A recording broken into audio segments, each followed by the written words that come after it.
and I'm gonna get 120 for it or whatever. They're actually sitting on it and waiting for that price to continue rising. And you know, the guy told me back 7 or 8, 10 years ago, he was investing stuff in gold and silver. I just went, why? Right. You know? And silver's running right there along with it. Sure. And I said the same thing about real estate. Man, put your money in real estate. You ain't ever going down, you know? Because we had never seen that. Real estate had always just been there. And almost anything we did, we were going to build some equity in our home or in our property or whatever. It was hard to lose money on real estate. And of course now, many people have got home on real estate and still are. Well, have you heard there's a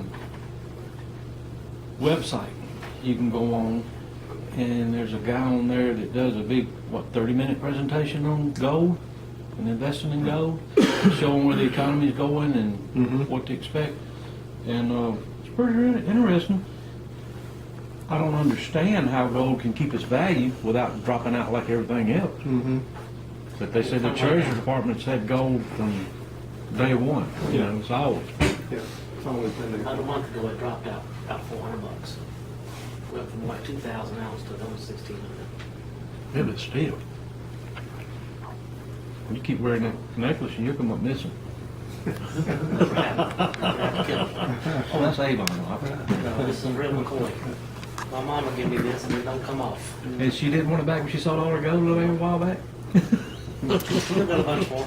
Well, do you have any kind of tax tips that you can give us just in general with our businesses and is automotive related? Any tax tips for things that we can deduct or things we need to watch what you for? always want to do is even if you don't have but very little, which I don't have much to really plan for tax-wise. I've got my business, you know, and that's what a lot of us have. But outside of that, you know, there's very simple rules. If something is deductible, then you want to somewhat accelerate it into the current year. If you're looking at, you know, if you're doing something that's a deductible item like contributions, you know, you make extra house payments and those type things, you'll accelerate that interest into the current year because we are looking at higher taxes in the future, obviously, but the way to immediately have an effect on your taxes is, you know, is to increase your deductions, decrease your revenue.